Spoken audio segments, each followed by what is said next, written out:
to another episode of Metaphysical Moments. Hi, I'm your host, Sid Patrick.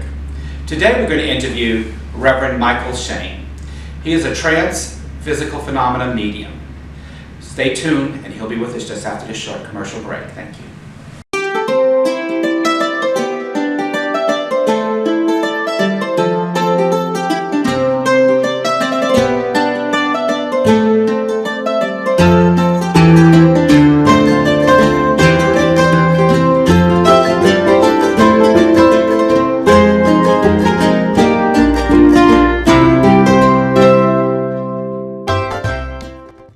Welcome back. Now let's meet Reverend Mychael Shane. How are you doing, Reverend Mychael? I am doing great, and I want to thank you for having me here today. Yes, glad to have you. Well, what I'd like our audience to get educated on in this interview is a little bit about the Ascended Masters.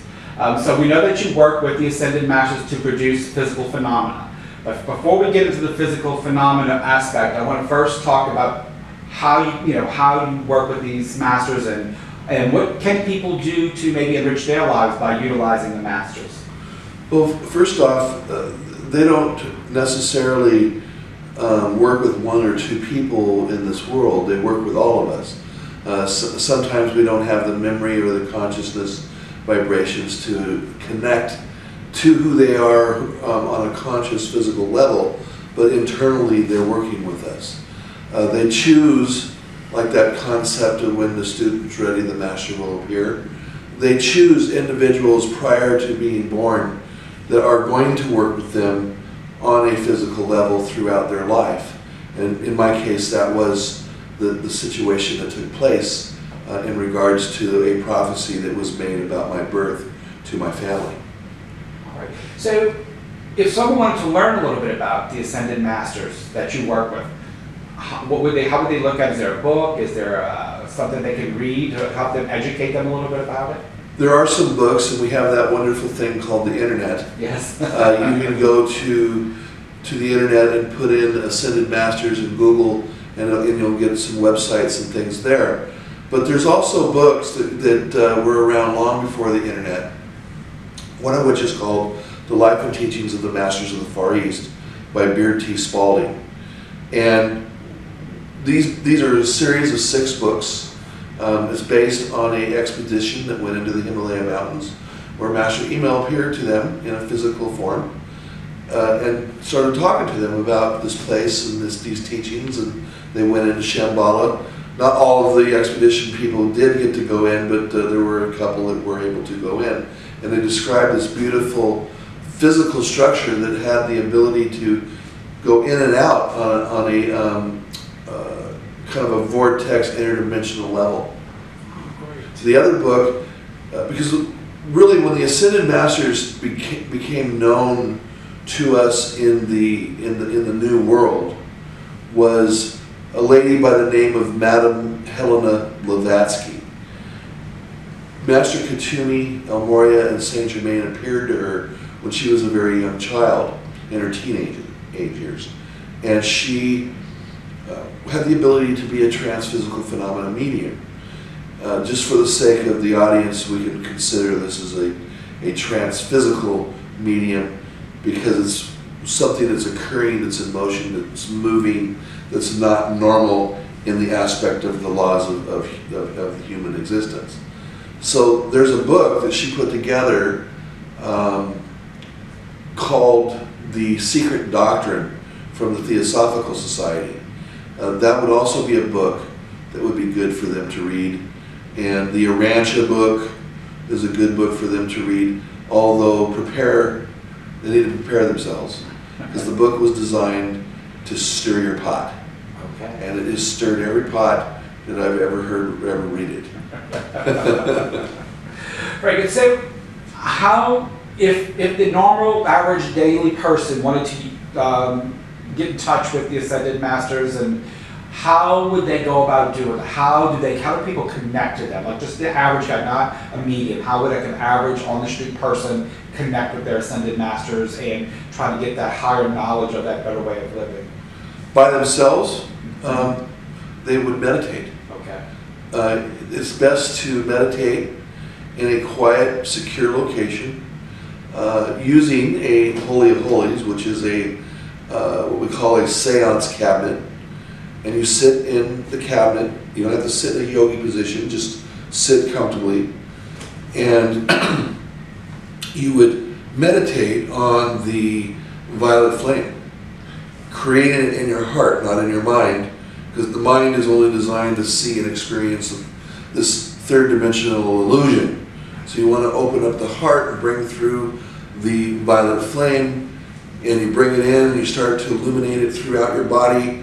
The best thing to do is put it in your spine, because you have the spinal fluid, which goes out through the nervous system. So now you're radiating your body with violet flame energy, which is a very high rate of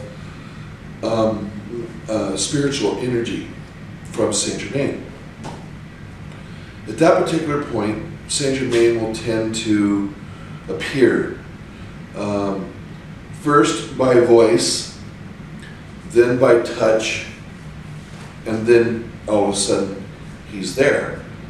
But you're only seeing him within. It's a place what you call your happy place. As you start learning to connect to them on that level, eventually you won't need to go into trance. They either just appear to you, or you can command them. You don't want to ask, you want to command them. You want to create an energy of motion, something strong. Like the affirmation, I command the white fire and the violet flame to come in and protect this room or protect me now.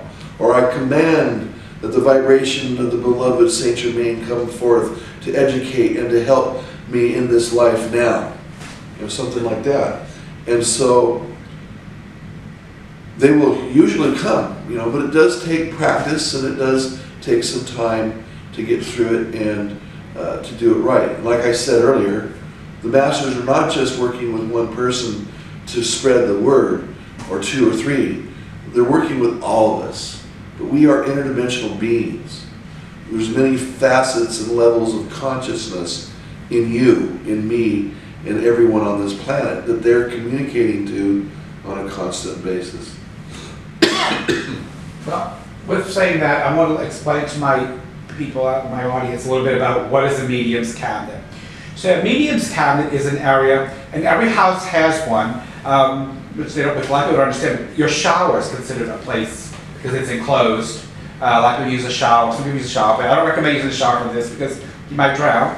But anything that's enclosed. So if you don't have a medium's cabinet, you can also take a drape and run it across the corner of a room, put your chair inside that corner. That creates that space, that enclosed space, so your energy can be more condensed when you're reaching out. There are many ways to form a medium's cabinet, but a medium's cabinet is a place where a medium goes into that helps them house their energy. It helps them condense it to reach those higher realms or to make that spiritual connection. So just wanted to give you all that little bit of education, because I know many of y'all haven't heard of what a medium's cabinet was. So moving forward with that, so tell us a little bit about your journey with the Ascended Masters and how you became Reverend Mychael Shane. Well, I'll try to give you the brief version to this. When my mom moved from Denver, Colorado, she went to stay with her aunt and uncle in Seattle, Washington. She was 15 years old at the time. Well, her uncle Jim was, Catholic all the way, okay? And she went to a Catholic school. My Aunt Rose, who was a smoker and a rebel and drinking and all that kind of stuff, would go to this other church called the Aquarian Foundation on Capitol Hill in Seattle, Washington. And she would talk to her friends. They'd have these groups over at her house. She'd be talking about seances and Jesus and ascended beings. And my mom got all fascinated, so she asked my aunt one day if she could go to the church.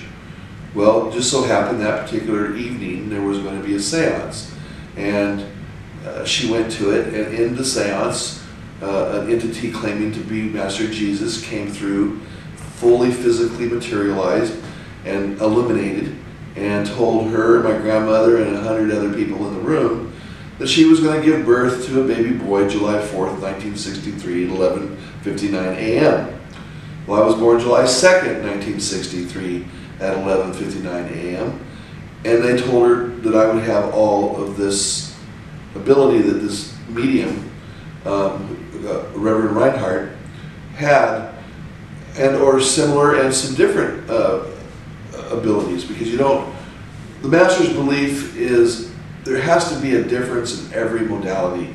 If everybody was the same and had the same abilities, and the ability that's there is the same and exact, and there's no excitement to it, the worm basically dries up on the hook.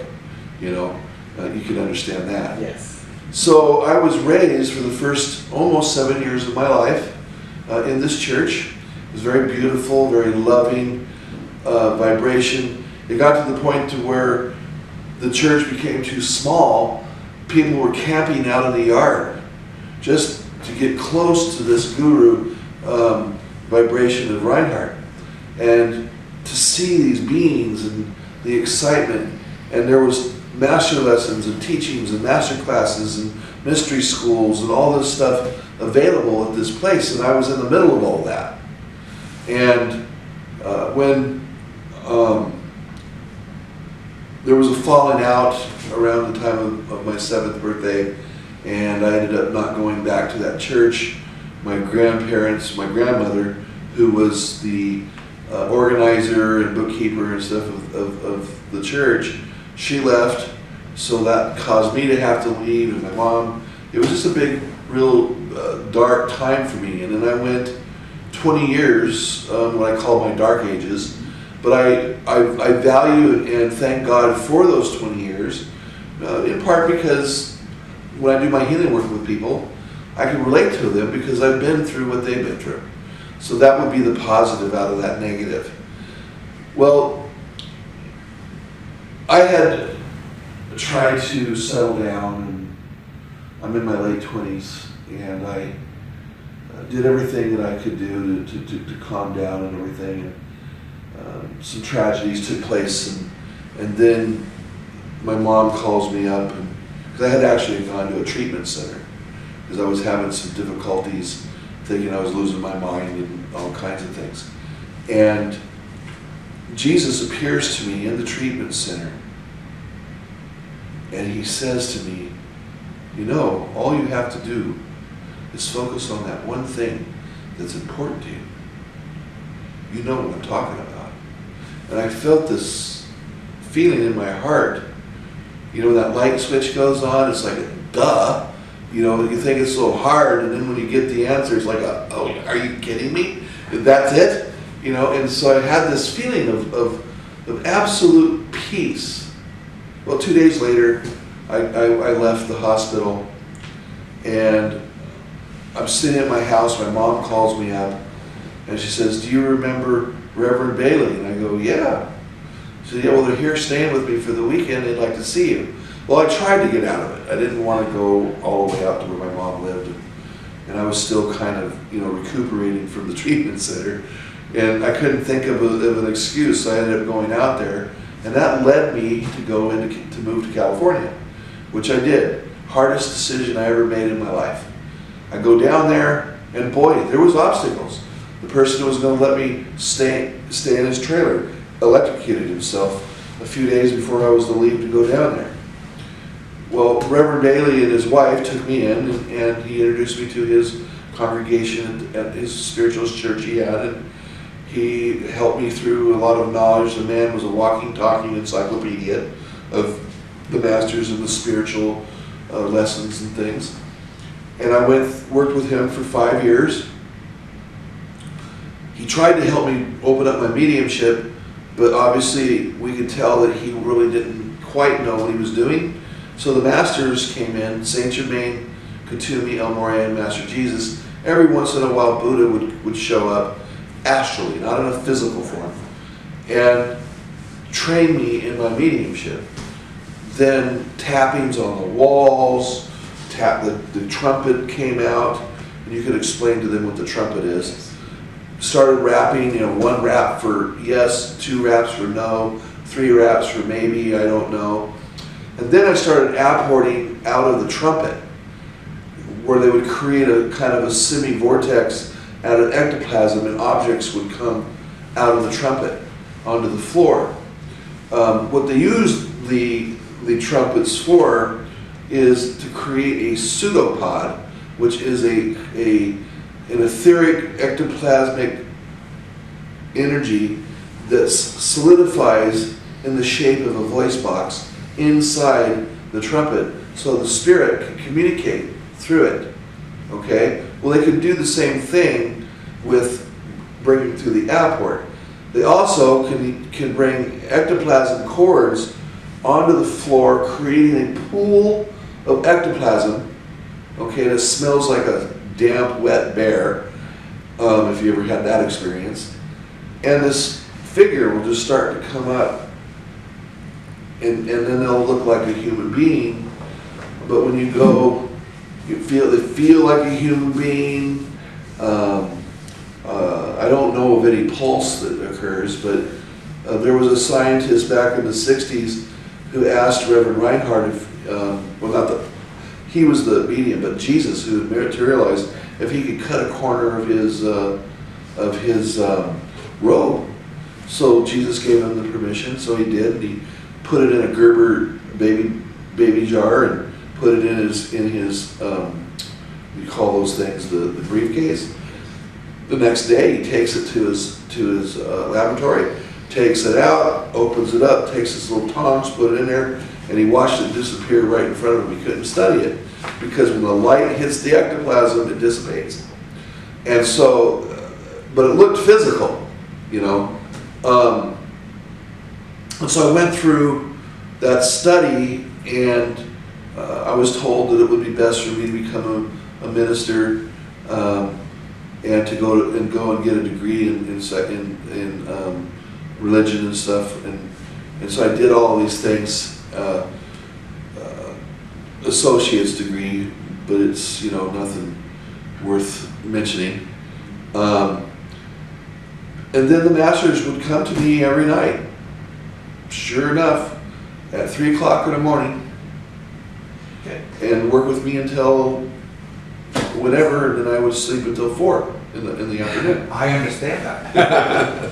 Okay, well, audience, when we come back from this little commercial break, I'm going to talk to you a little bit about what Reverend Mychael just spoke to us about, to give y'all some understanding. See you in a moment. Welcome to a different kind of inner peace. Here at the Metaphysical Resource Center, you will find a variety of classes, services, and events. We sell metaphysical products and accessories. You can schedule a session with one of our professional healers, mediums, readers, or even a table tipping event. We are your resource for all things metaphysical. We know you're coming, darling, for that reading, and tell them Psychic Sissy sent ya. Welcome back. Well, to wrap up this show, I want to explain a few things to you that you might not have caught. So, you heard us talk a little bit about ectoplasm. Ectoplasm is very common. If you've ever seen the movie The Haunting in Connecticut at the seance table, that's what the young man puts out. It is a spiritual energy that is projected from a medium or a source that could create things, could make things happen. Is a good way to put it. So we're going to look it up on the internet, or if you want to watch that movie, I'll go. And there's tons of pictures. There's tons of information about it. But it's something that's used in spiritual communication, that's created by spirit. The trumpet, you heard about a trumpet. A trumpet is looks a little bit like one of those megaphones you see at the cheerleading squad. It's kind of what it looks like. Well, that's a device that is used in mediumship that is used for several reasons. It is used to connect both their world and ours. It's used to apport, or and I'll explain what that is in a minute, to apport or to ascend. It's also used to house the voice of the other side. So in a direct communication type of seance, the medium will put out an ectoplasm that would form like a voice box inside the trumpet, and you will hear the voice of the other side, not the voice of the medium, the voice of the person that is emanating from the other side. So that's used in a lot in seance. It can apport. You can actually, in our seances, a lot of times, you'll see it. It's where a lot of the, we talked about the two forms of ecto once before. There's physical ecto and then there's energetic ecto, as used in the skull experiment that was done in England. You can look that up. That's also on YouTube. And that's all about physical phenomena. But energetic ecto also can emanate from there, and you can actually see it with the naked eye, forming and moving. In a lower lit situation, bright light tends to put away, but in a lower light situation or red light, you can definitely see the ecto forming via the trumpet. The trumpet also will elevate, it will also tap and rap, as you heard Reverend Mychael say to you, and assist with giving messages from the other side. Apports, because in the next segment we have Reverend Mychael back, he's going to talk a little bit about his demonstration, and one of them is apportation and billets. But apportation, so you kind of understand what that is, it is an item that is pretty much teleported or recreated it moves from one place interdimensionally and materializes in another place. So that is apport. There are many different ways of that happening. Every medium has their own, has many specific ways of having that happen. In one of my interviews, I think you heard about me speak of my 3 apportations that I've had in my lifetime, which again, like I said, if you can experience an apportation of your own, it is one of the most clear-cut signs of spirit communication to you. That's why what Reverend Mychael does is so phenomenal, because it really, really helps you as a person understand that there are gifts, and once you become a very spiritual person, those gifts are to be shared with everyone else. So I want you to stay tuned, because we're going to have him back for a second episode right after this show. And again, I want to thank you, Reverend Mychael, for the first section of your interview, and then we're going to meet with you again and talk a little bit about exactly what you do. And I heard you have a book you're writing. Tell us about that to end the show. Well, I'm actually writing a book called The Authorized Biography of Jesus, where he sits with me in his spirit form, and he tells me of his whole life. Just to give a little bit of,